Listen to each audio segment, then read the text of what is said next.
I am going to beat you into the living death.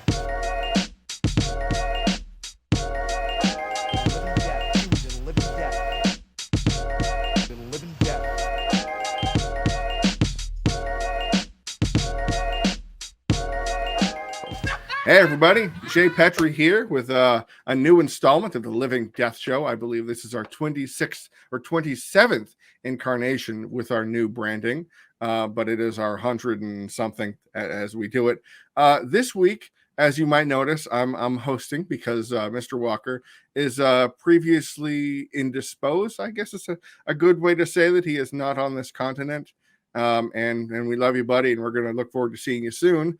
And for that, we figure with a kind of a streamlined fight card this past weekend where we had 11 fights, we're going to have a streamlined show too. And so with you, as always, we have just one guest, but he's a great guest. I don't think you can really call him guest. He's more of a co-host at this point. Ben Duffy, senior editor of SureDog.com. And Ant Walker would say something clever. I will not. I'll just say, Ben, what's up, man?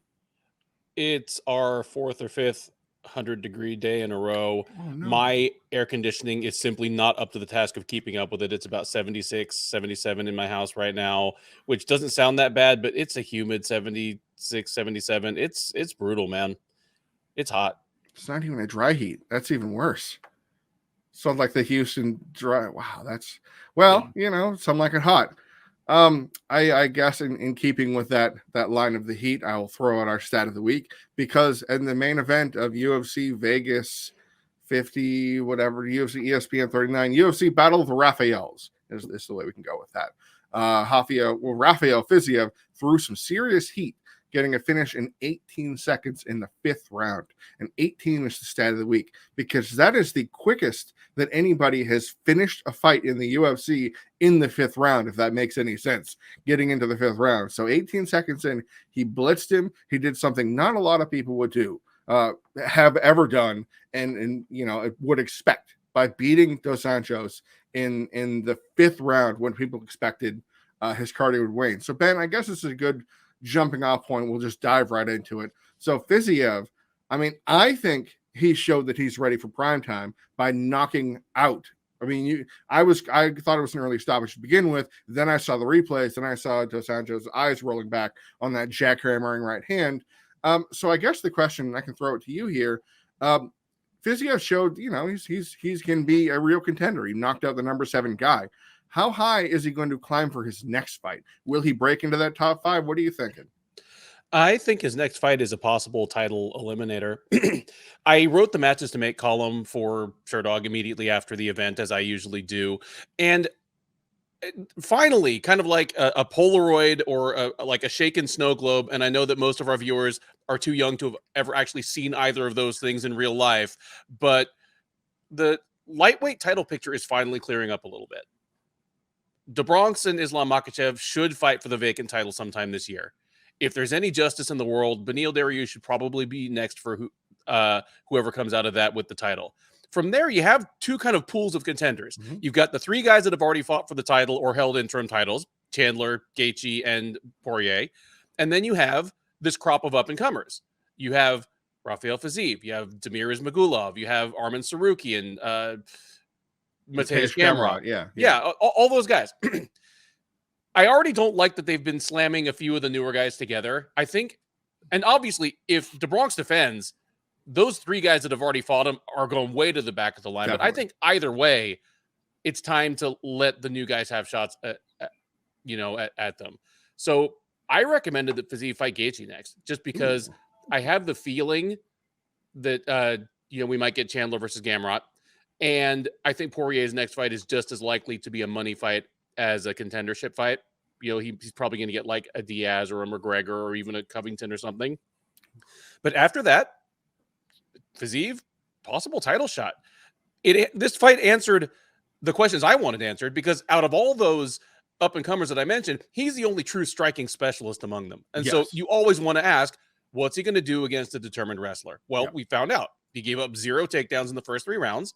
He got tired in his first 4th round ever against a guy who was fighting in his 11th UFC main event.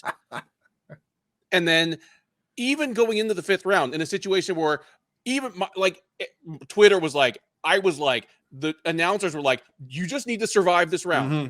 Don't get finished. And he's like, nah, fuck that. I'm going to come out and knock you out because the easiest way to save my cardio is not be here 1 second longer than I have to be. That is another thing that makes me happy about him as a possible title contender going forward. That even though he clearly flagged in those later rounds, he didn't quit. Well, obviously he didn't quit, but he didn't even run out of ideas or shell up. He was like, no, I'm going to go out and I'm going to throw a flying knee and then I'm going to plunk this guy. So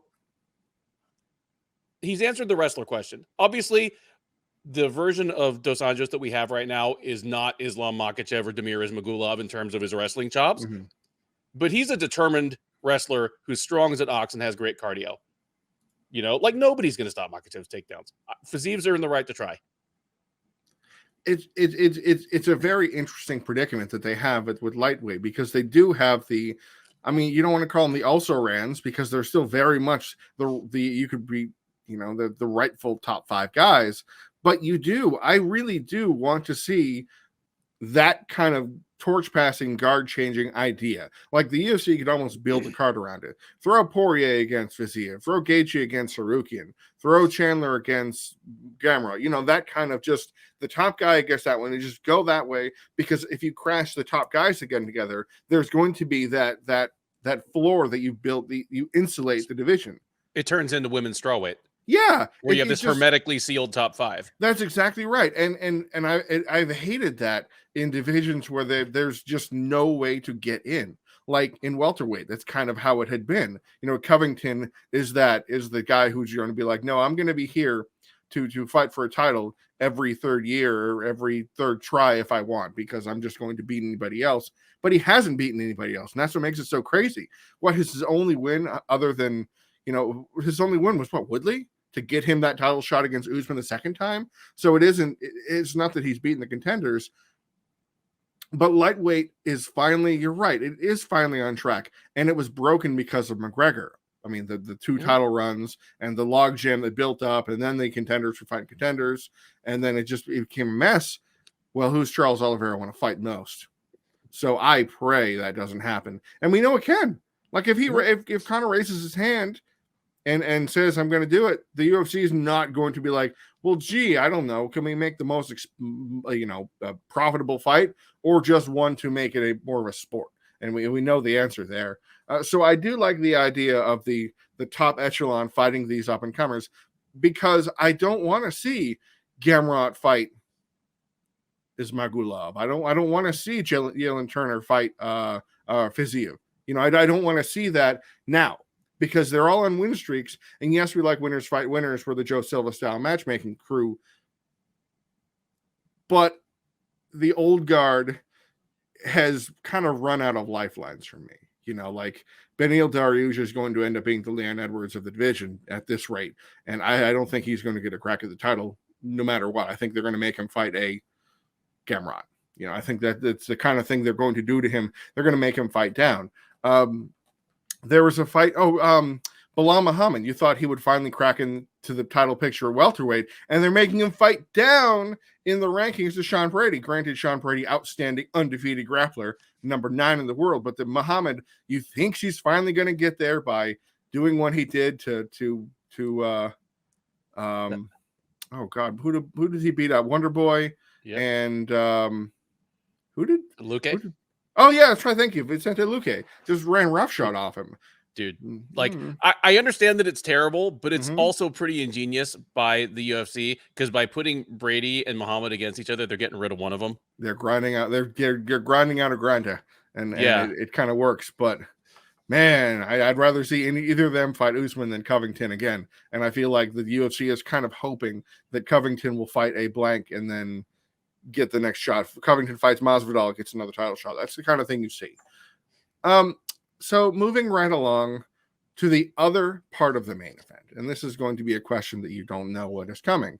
Rafael dos Anjos obviously has been fighting in the UFC for, just about ever. You know, pretty much most of the fans watching this card, I would wager the lion's share have been watching after he won and lost the lightweight title. So like that was back in 2016 when he lost the lightweight title, Eddie Alvarez. So I would assume most of them, the fans watching, have not seen Dos Anjos, title run and everything he did to get there, knocking out Ben Henderson, running roughshod over Nate Diaz, pounding Anthony Pettis to pace to win the title, destroying Cerrone to defend it, and then losing to Alvarez. Like, this is an unknown thing for a lot of fans.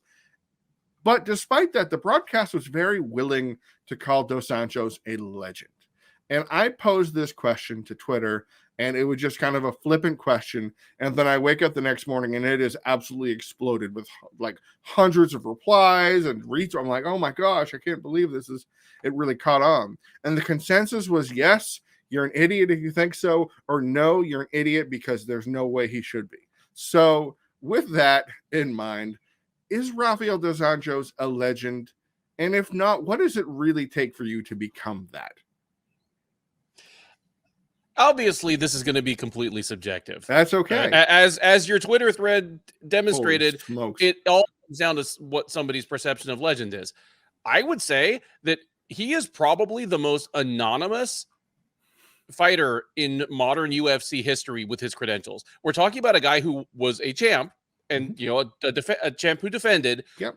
I just mentioned he has headlined 11 UFC events. He is the most anonymous guy ever to headline 11 UFCs. And we're talking about a champ in the UFC's best division who bumped up and became a top 10 fighter in one of their other 3 best divisions. He fought for a title. He fought Colby for the interim strap. That's right. Okay, thank you. He fought for an interim title in his second division, badly undersized. He was a small version of the DeBronx dynamic before DeBronx was. He was just another lightweight and kind of a boring, grindy guy. And then all of a sudden, he became a monster for a couple of years. And now he's kind of regressing to the mean just because he's getting older. But in light of all that, I guess he's kind of a hardcore fan, insider tip delight. But even to say that about a guy who has headlined 11 UFCs, it depends on your definition of legend, but to me, that ain't it. Like, one of the greatest lightweights of all time, definitely one of the greatest of his era, one of the best pound for pound fighters in the sport for a couple of years, and just super, super oatmeal. Like, just, yeah. He's a real good fighter that you don't think about very much. And I think you can attribute part of that. And I was discussing this with Sherdog editor and coming soon, chief, actually, as it were, Tyler Treese, friend of the show as well, about this specific topic. In that a fan, even you and I, and we are not fans. We are whatever the level way up here because we live and breathe this stuff. Would be hard pressed to say exactly what he's good at and what are his signature wins, because it's a different conversation when you have signature performances. A lot of the answers on Twitter, I read some of them. I couldn't read all of them because, oh my gosh, where he's fought a lot of the best. Yes, he has fought Khabib Nurmagomedov. He has fought Kamaru Usman. The 2 pound for pound, at one time pound for pound guys, if not now. I mean, Usman's 1B right now on our list because Volkanovski has beaten on Max Holloway 3 times, but he could get there again. He's fought Leon Edwards. He's fought Colby Covington. He's fought Eddie Alvarez. He's fought Tony Ferguson.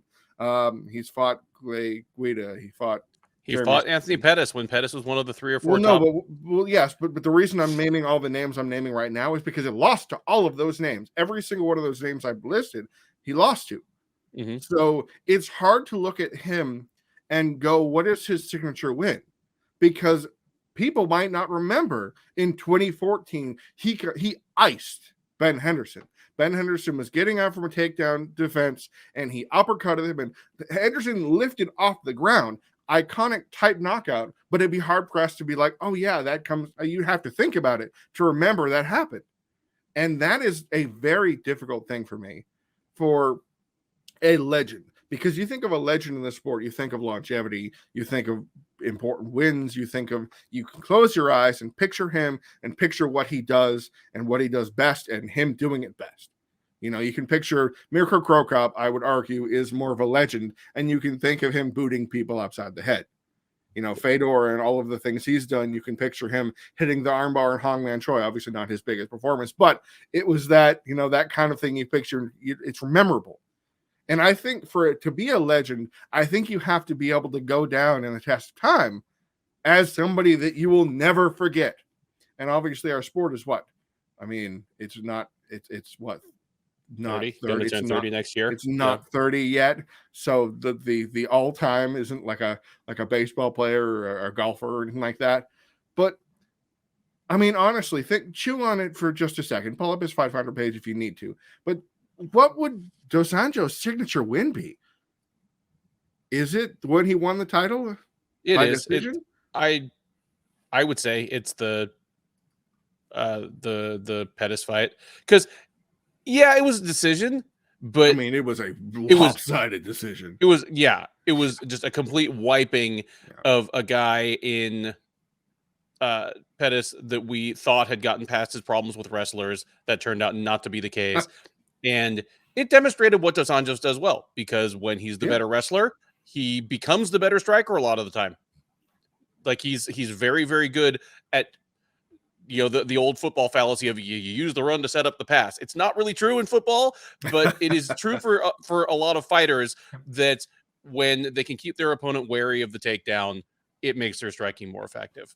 I mean, there's that. I mean, wiping Cerrone in 60 seconds was something. I mean, that was a hell of a run there. The Henderson, Nate Diaz, Anthony Pettis, Donald Cerrone.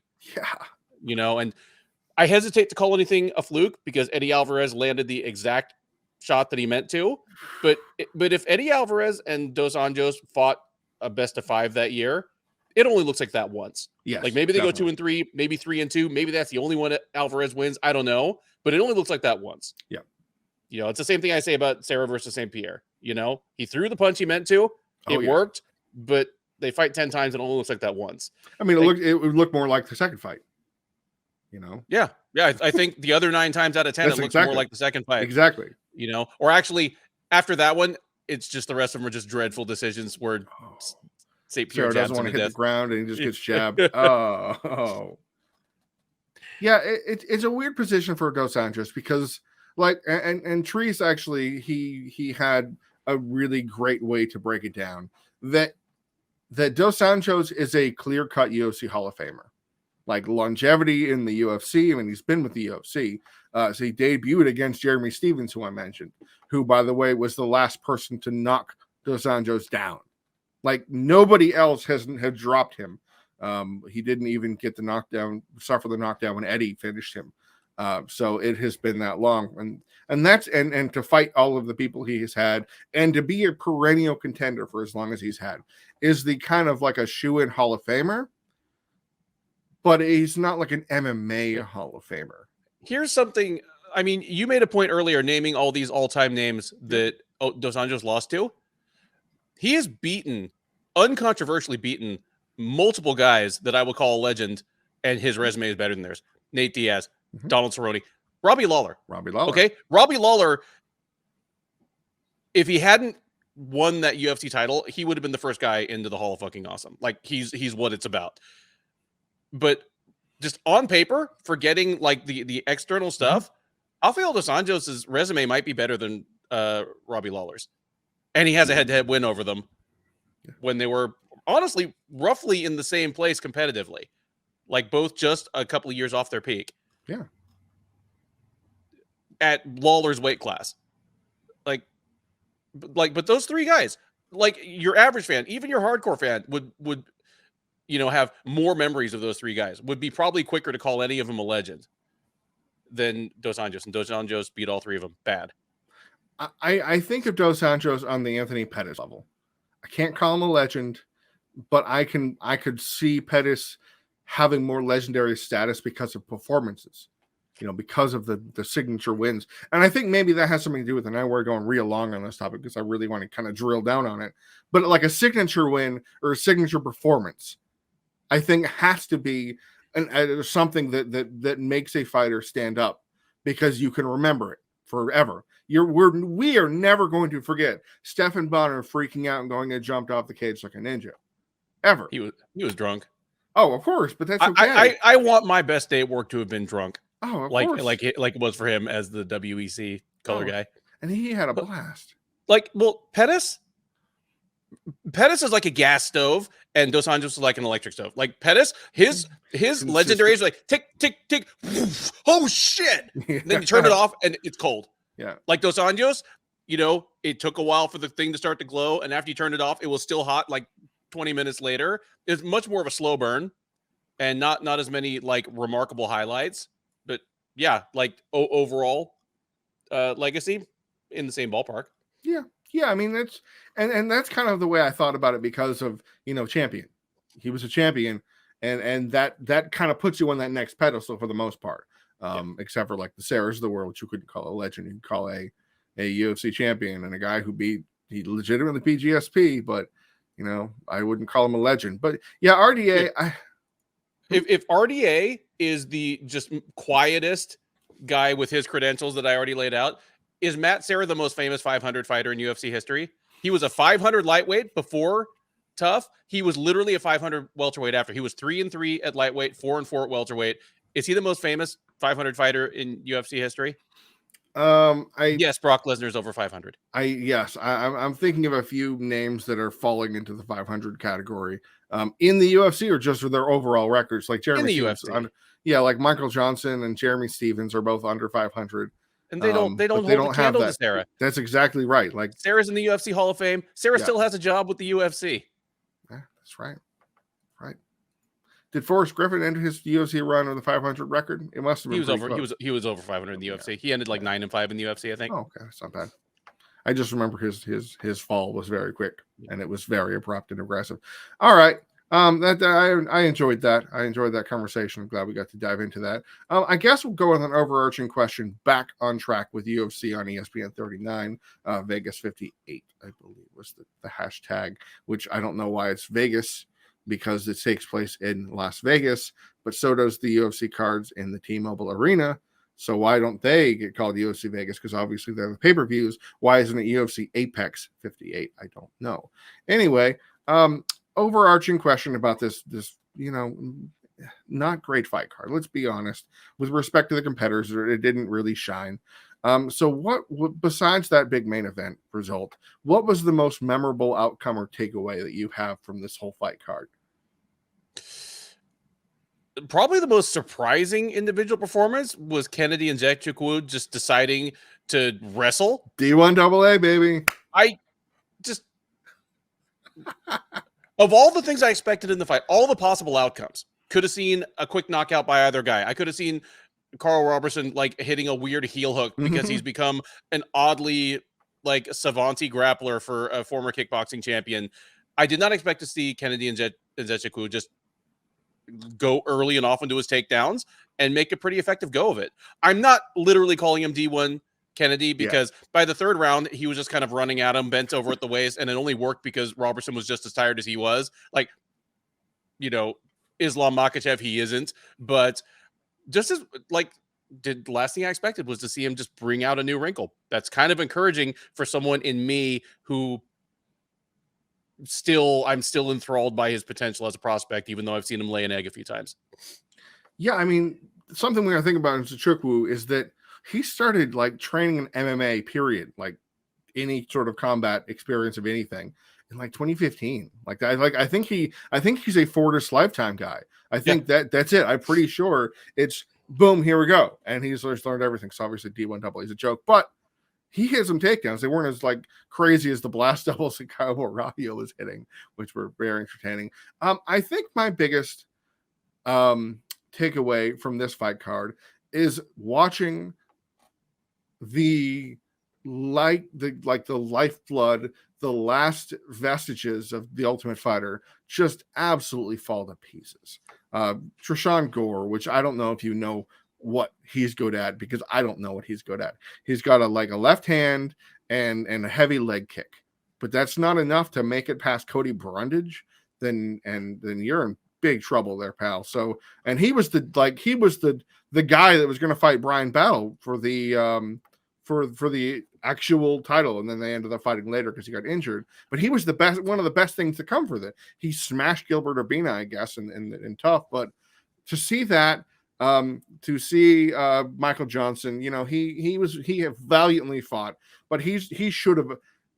Michael Johnson that we knew and can, when he's on, could outslug Jamie Mullarkey. I feel like that's a test that he could pass with flying colors. And we saw it in the first round, especially. He was faster, he hit harder, he made Mullarkey's face all red and messy. And he just still couldn't quite hang on to it. And then Ricky Turcios. What the hell was that? What was okay. I've been in the MMA media for 7 or 8 years now of professionally. And I can think of on one hand the number of times where I question a fighter's performance as legitimate, besides like Fight Finder antics. I don't know if Ricky Turcios was fighting. And I mean that with all disrespect, because he was pulling his punches and pulling his kicks. Actually pulling the back after throwing, not the ones where he's feinting and step feinting and stomp feinting. When he was actually throwing, he was throwing at the guard that was high established already. So he was fighting to lose. And I am shocked and surprised by that. Not because I, know what I'm saying and think that he's a great fighter, you know what I mean?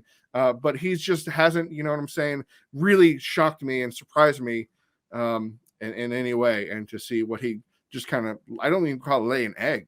He just, I think it was on MMA Junkie and UFC Stats that he landed like 11% of his significant strikes, which is just what? Which it actually gives me a little more faith in punch stats, because it means they discarded all that stuff that just kind of tap off of the guard as not being significant. Or not landing at all. I mean, I tread carefully here. I like Ricky a lot. I like his head coach, Alex Morono, a lot. They're both local guys to be in Houston. He's not with Team Alpha Male anymore? Well, he lives in Houston. He trains in and out, day in, day out at Gracie Baja Woodlands. And he will do some of his camps at Team Alpha Male. Okay. All right. But Alex is always in his corner. Oh, okay. Yeah, I thought I saw him in there. Yeah. God, he must have been so mad on the way home. Must have been a quiet flight, because that's kind of the opposite of the Alex Morono approach to a fight. But I wonder the same thing, because he's never been a super sit down on your punches guy. He's a guy that just does, touch and throws high volume, switches stances, just kind of tries to keep his opponent off balance. But there's like tap, and then there's literally tap, which was what he was doing on Saturday night. I don't get it at all. I was mystified. Yeah, it was really strange. I'm going to change up the order a little bit to keep this conversation going. And I'm going to ask you the question. This is going to be in our quick hit section.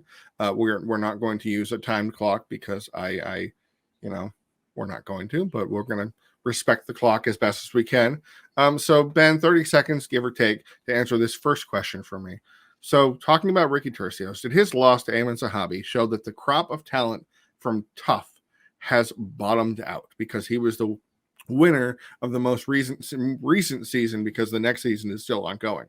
Are we bottom of the barrel here, or is Turcios and company just an aberration? It's not an aberration. This was the first season of Tough in several years. Like 29 was the first season of Tough in several years. So the UFC had its pick of weight classes to feature. Yep. It had years, presumably, of new prospects developing that they could grab. But it's simply a different landscape than it was. For one thing, we are now on our 5th season of the Contender Series. The Contender Series has become what Tough used to be. And even before the Contender Series debuted, Tough had run dry. Who's the last really good fighter to come out of the Ultimate Fighter, not in a division that was being created by that season? Like Rose Namajunas doesn't count. I was going to say Juan Espino, but he's not. No, Juan Espino went like 2-2 in the UFC and retired. He did retire. Okay. Well, no, I don't know if he has, but he hasn't fought in 2 years. It's been a while. Well, no, the Romanov fight was 2 years ago. Holy smokes! Well, then fine, Macy Chiasson, because she came out of that season with the featherweights and didn't fight at featherweight, and then kind of. See, I consider that a division that was basically being created. Okay. Like, no, I know I'm trying to end around, but that's intentional to show that you really have to do some mental warfare and mental tricks to go.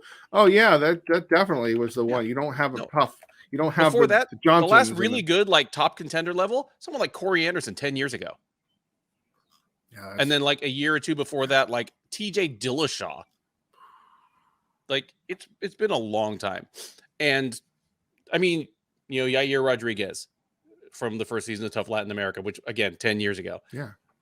Oh, maybe Ryan Hall. Although he didn't, you know, he's kind of capped, but Ryan Hall, was Ryan Hall ever a top 10 fighter? Maybe he snuck in. Fine. Then Usman. We'll go back to Usman. There we go. Kamaru Usman. So Kamaru Usman, like 2014. 2015, 2014. Yeah.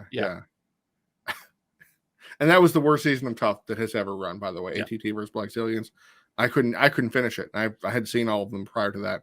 All right. How many times has Black Zillions changed its name since then? I don't even know what they are anymore. I don't know. Are they still around? This is actually an honest question. Well, they're Sanford MMA. Because Glenn Robinson's got... Oh, that's right. But they changed their name again, I think. Yeah, Kill Cliff or Cliff Kill or... Yeah. Oh, like, well, that's right. Because Henry Hooft and Greg Jones went off to they split and kind of did that way. Why do they keep changing their name? Is it like they have to keep getting their light bill cut back on in a different name? Like, well, it's like the Heinz Field not being Heinz Field anymore. It's the same kind of situation. They're just naming rights. No, seriously, this whole Kill Cliff or whatever. I think it's like a name of an energy drink. So I'm not kidding. This is now a naming rights thing. I think Sanford. Because that's right, it was Hard Knocks beforehand. Sanford was, I think it was because of there was that like a medical company called Sanford, like Sanford Medicine or Sanford Health or something. So this is an ongoing thing. Post, I mean, they were briefly Jacko Hybrid Training Center. They were like something Combat Club or So they've been really. Yeah. I mean, it's honestly, it's ever since Glenn Robinson died, they've kind of been drifting, and they're struggling. All right. Here, you can ask me a question. Hit me with any of the remaining quick hits or no. All right. Is it a plus, Jay, that Caio Borralho controlled Armen Petrosyan for 10 minutes on Saturday, or is it a minus that he could not submit him? For as impressive as those blast doubles that I talked about were or seemed to be, the fact that he couldn't really do anything with the position, I think was actually a negative. And it showed that he has a real ceiling to his grappling talents, unlike what I thought. Because Armen Petrosyan, I don't believe, is known for substantial grappling accolades of any measure. I can't recall. I can think of his kick knockouts, but I can't think of times where we're like, oh man, he's a wizard on the ground. So to see Caio Borralho, I don't know, probably rack up 10, 11 minutes of control time, including back control for a long period of time, I think that actually looks worse for him because you can control, but you're not going to be able to get the time on other guys like Muniz versus Hall, whether that good defensively. So I think it actually hurt his stock a little bit. I mean, he won, but no one cares, and no one will ever watch that fight again. Thinking about grappling, we're going to talk about something else for you. We'll go back to the People's Main Event instead. We haven't really talked about it much. The fight that everybody came to see, the absolute essential, must be on a fight night main card heavyweight, slobber knocker, slapping walruses, whatever you want to call it. Chase Sherman versus Jared Vanderaa. Chase Sherman won a fight. He won in the UFC. It's been a long, long time. He had a losing streak of 7 UFC fights coming into this. I'm not exaggerating. 4 on this run and 3 on the run that sent him packing in the first place. So he broke a 7 UFC fight losing streak by knocking out Jared Vanderaa, Ben Duffy. You are missing Chase Sherman's impressive win over marginal UFC light heavyweight Ike Villanueva. Thank you. That's right. I completely forgot he fought that light heavyweight. I appreciate you passing that one up because I like Ike a lot. But thank you for correcting Chase Sherman. I mean, he's got the nudes. He knows where the bodies are buried in the desert. He's got something. So I'm sure this got him another 8-fight deal. I already apologized on the Sherdog recap for making fun of his power. But if it took him a 40 punch combo to put someone down, doesn't that kind of make my point for me? Didn't the UFC announce this fight as a knockout? Yep. I remember Joe Martinez. He's that level where you got 2 clubs on, like, and it looks awesome, but it just does no damage. Well, you you go against your little brother because that way you're not playing on slappers only or golden guns, which is really unfair, but you know, it happens. Yeah, I mean, dude, Chase Sherman has a knockout. I'm not kidding. Has a knockout rate of 94%. He has won by knockout in 15 of his 16 professional wins. And then you see what he did there.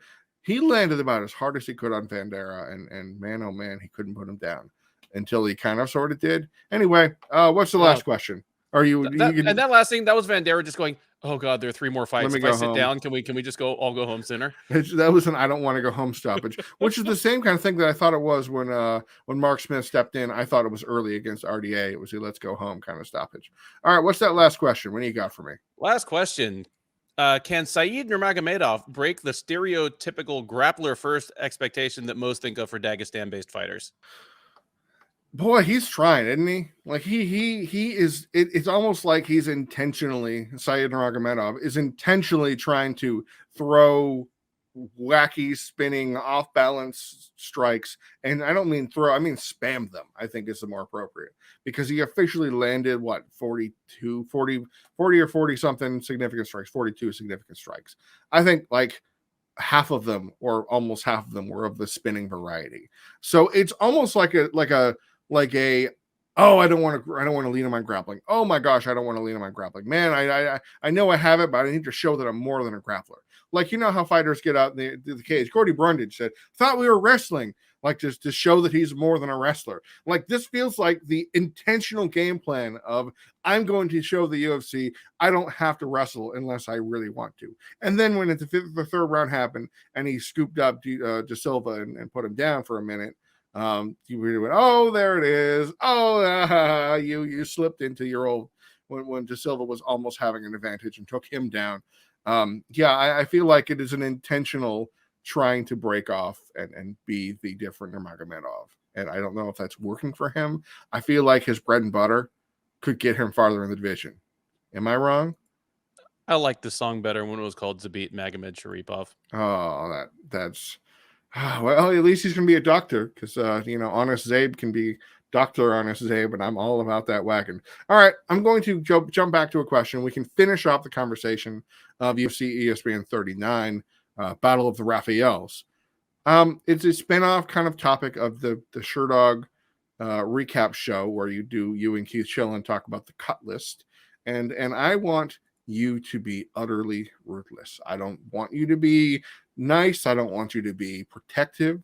I want you to be reasonable and think of the options and think of the fact that Dana White's Contender Series is coming in 2 weeks. We're going to have 10 straight weeks of Tuesday fights where at least 3 fighters probably on average will earn a UFC contract, which means a minimum of 30 contracts if we average that out, which means many more fighters on the roster. So looking at this lineup, looking at who won and who lost, give me some fighters who cut and who is the absolute definitely should be cut at the end of this fight card person for you. Okay, I'll work up from the first fight of the night. Carl Roberson, gone. Yep. Garrett Armfield. Oh, no Ronnie Lawrence fights? No, Ronnie Lawrence can stay. Roberson, gone. Garrett Armfield, I'm sorry, short notice debut. No, go. You can fight on the Contender Series, come back at bantamweight. That's a good idea. Courtney Casey, gone. Antonina Shevchenko, gone. We'll see plenty of you anyway. Eamon Zahabi and Ricky Tercios, both gone. Chase Sherman and Jared Vanderaa, both gone. I think that's it. And you keep Michael Johnson because of the fact that I keep Michael Johnson won the fight? because, well, I thought he won the fight. If he had been just plunked, or if he'd lost a decision where he just fought like shit, but no, he fought a good fight against a good fighter and just, didn't quite get it on the scorecards. Plus, his amount of name recognition, his value as a fighter, and talk about monetary value. Like, he doesn't make a ton of money for a guy with 25 UFC fights. That's true. That's as good as he is. PFL or Bellator would snap him up in a heartbeat. Yeah. Like, for that reason, if I'm the UFC, I'm not letting him go. I would love to see Michael Johnson, Ben Henderson over in Bellator. I don't know why. I just like that fight for some weird reason. I don't have any idea.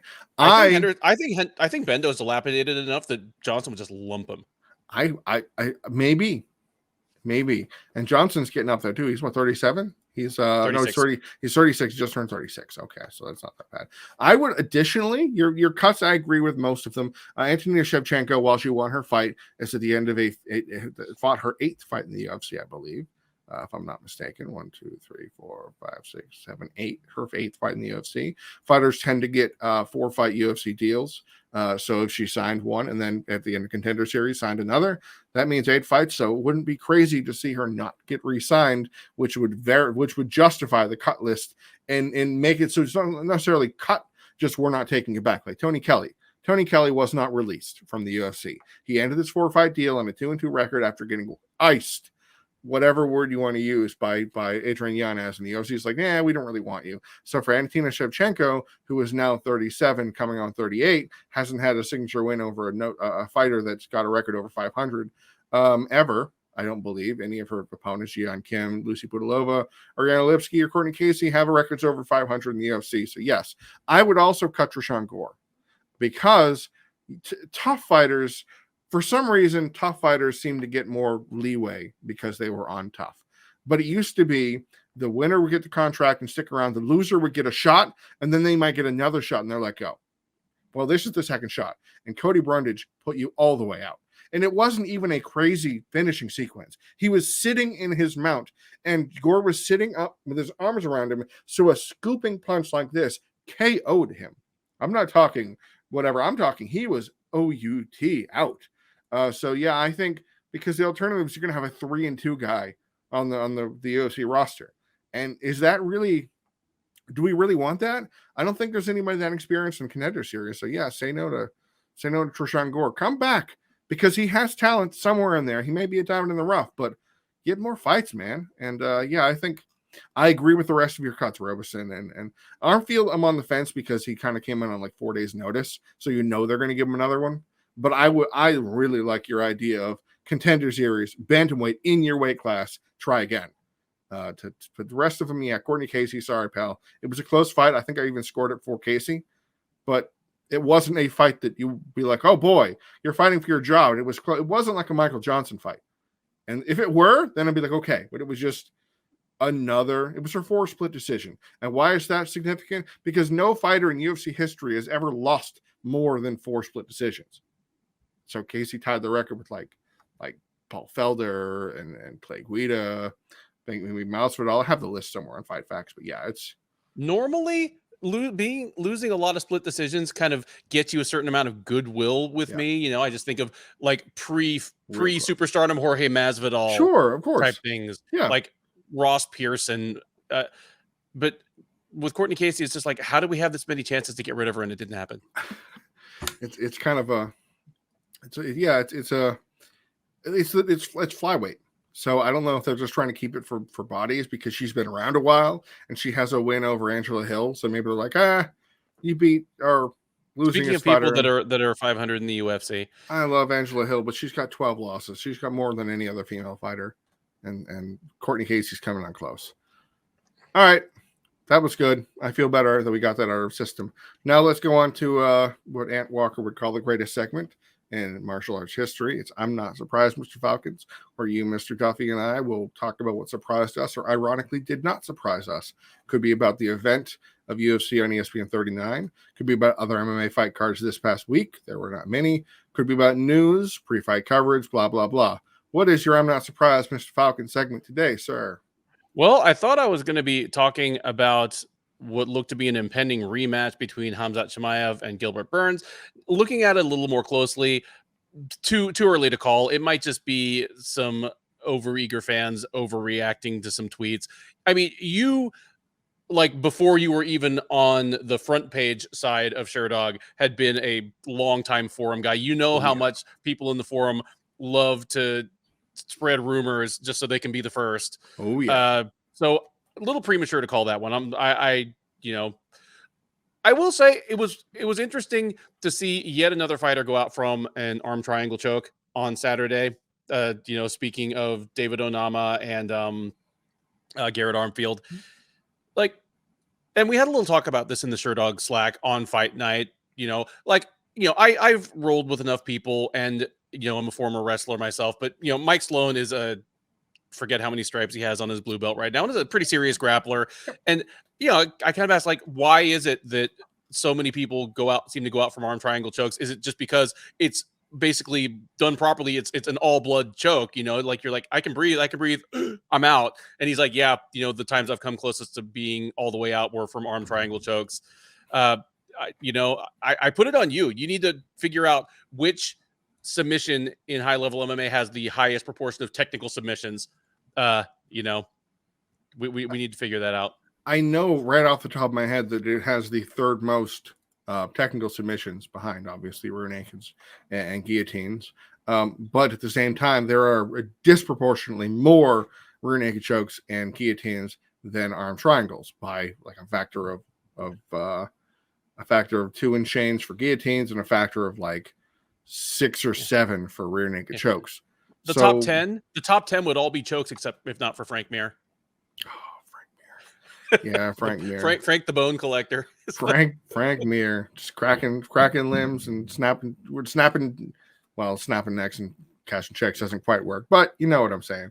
My I'm not surprised Mr. Falcon segment is courtesy of the MMA Hour, because Yair Rodriguez spoke to Ariel Helwani on Monday, yesterday, and he said to Mr. Helwani that the UFC will give him a title shot if he beats Brian Ortega this weekend in the main event of UFC on ABC3. Yair Rodriguez, if that is the case, will have won exactly one fight since 2019, and it will be against Brian Ortega. Granted, he had a fight in the night with Max Holloway, but he lost. He lost. There was no argument for it. It was close enough to be. He lost. He got out grappled by Max Holloway. So it's just that maybe they're really wanting Volkanovski to stick around and give him a sexy name, but the disrespect that the UFC would not even entertain Josh Emmett or Arnold Allen, who are both currently healthy, as far as I'm aware. Emmett has not broken his hand again from fighting Calvin Kattar, and Arnold Allen has not slipped on a banana peel. So I believe that the UFC, who Emmett, by the way, is technically ranked higher, they're tied at number 3, the UFC's rankings. But to give Yair Rodriguez a title shot off of one win over Brian Ortega makes me also concerned that Brian Ortega could get a title shot off of Yair Rodriguez. And I don't want to see Ortega vote too. No thanks. Neither do I. And putting Volkanovski in another rematch would be grossly unfair to him. Like, no wonder he's seeking his fortune elsewhere. No wonder Israel Adesanya went, looking for a second title last year. No wonder he's fighting an old kickboxing nemesis now, because both those divisions need to wait for that next crop of contenders to kind of get there and get ready. But it's not as much of a problem in featherweight. There are people ready. Like Josh Emmett has peaked at the perfect time. He's gotten healthy. He's strung together some wins. Let the man have his title shot. It doesn't make sense to why they would thrust Yair in. Besides that Mexican market that they seem to be so dying for. No, but they're not going to be putting an event in Mexico, to my knowledge. So what are we're going to put in, like, I don't know, I was going to say Omaha, but maybe probably like a Austin or something like that. It'd be, does Austin get pay-per-views? Well, yeah, they don't. No, they don't. I saw Edgar versus Swanson in Austin. I was there, and it was just a regular fight night card. So if Houston, you'd probably get in Houston, and then I don't want that. I don't have any interest in that. I think that's all we have on our not surprise segments. And I believe that actually takes us directly into the final conversation, unless you have something else in mind today about UFC on ABC 3, which is headlined by that featherweight contest between Brian Ortega, who is 15-2 with 1 no contest, and currently, as of the writing of these notes, is a moderate 165 minus 165 favorite. Yair Rodriguez, 13-3 with a no contest, is a plus 140, give or take, underdog. And it's apparently got stakes. So if it's got stakes, Ben, tell me what you think about this fight first before we talk about the rest of them. It should be a fantastic fight. Name me a boring Brian Ortega or Yair Rodriguez fight. Brian Ortega is a sensational, opportunistic grappler who has developed into a willing and able striker. Yair Rodriguez is a dazzling kickboxer who is willing to engage on the ground, probably to his strategic detriment sometimes. Yeah, it should be a fantastic fight. I don't think it should be a title eliminator, but that's not my decision to make. I would be tuning in for this one either way. And it's on top of about as good a free card as you're ever going to get from the UFC in this era. I just recorded the preview for this with Keith Schillen, and this is one of the ones where I'm like, this is a pay-per-view card, just minus the top fight. Wow. It's like the Boston Pops, where it's the Boston Symphony without the first chair, so they get to go do the fun stuff like play movie soundtrack nights and stuff. Yeah, like this is like throw a title fight on top, and this is a pay-per-view quality card. There are four fights on the main card that could easily snatch up fight of the night. Shane Burgos versus Charles Jourdain. Yep. Matt Snell versus Sumu Darji. That's Jing true. Liang Li versus Muslim Salikov. Yeah, I suppose that could be a good one. And of course, Michelle Waterson, Amanda Lemos. If Jing Liang Li versus Muslim Salikov is a boring fight, I will eat my hat. And it's a Combate Americas hat. That's a collectible. I don't know. It depends on if Li Jingliang uses his wrestling or if he decides to bang it out with the king of Kung Fu, who... That's a pretty ballsy thing to call yourself when you're a Russian who came up fighting in China. Yeah, that's pretty... Man, Michelle Waterson versus Amanda Lemos will at least be a performance of the night. You think there'd be a finish in that fight? Write Amanda Lemos a check right now for slamming Michelle Waterson all over the place, ragdolling her and pounding her out. I could see that. I could see that over getting a limb. Yeah, I could. It takes a lot to finish Waterson, though. I think she hasn't been knocked out by anybody besides. Boy, it was like I don't remember who it was. It was years ago, so that'd be pretty fun. Yeah, I'm looking at this fight and I like it a lot, but then I can see, oh boy, if Ortega comes in grappling, then it's not a fight because he is substantially more effective on the mat than Max Holloway was, and Max Holloway was able to ground Yair Rodriguez multiple times. You think of the Frankie Edgar fight, which was also a very difficult fight for Yair Rodriguez, and if Max Holloway takes you down 3 times, Brian Ortega is one of those fighters that he's a grappler. He's a submission grappler. He is not a takedown artist. He's not a blast double guy like we talked about Caio Borralho, apparently. He's more like a Damian Maia. He can get the fight to the ground, but he isn't always great at it, but he's incredible at scrambles and getting the scrambles and taking up and snatching something up on the way. So Yair Rodriguez has to watch his limbs. I don't see this going the distance because I can see Ortega snatching something in like the second or third rounds. But if he gets hit a couple times, Ortega's weird. He gets hit a few times and he goes, no, I'm not going to fight to my strengths. And Yair Rodriguez has the range and has the power to pop him. I think he's got a couple inches in the reach. And the alternative styles is going to be fun to see. Yeah, I like that fight, but I mean, my surest of fires fight of the night has to be Shane Burgos, Charles Jourdain. My nose started bleeding because I'm thinking about how hard they're going to hit each other and make one another's nose bleeds. Like their Fight Finder profile pictures, by the way, if you're not paying attention and pulling up the fight card audience, you should pull up the Fight Finder photographs for Shane Burgos and Charles Jourdain. They're particularly wonderful and kind of embody who these two gentlemen are. Just blood and violence and guts and everything. Ricky Simone, Jack Shore. I don't understand why that's a prelim fight. I don't get it. Agreed. It's outside of the main event. It's the highest level fight on the card, probably. Yeah. I guess thinking about that, I have one last question for you here. Outside of the main, and this is the question that you love very much to answer. Outside of the main event, who is closest to a title fight? If Amanda Lemos wins, she probably fights for a title next. Think so?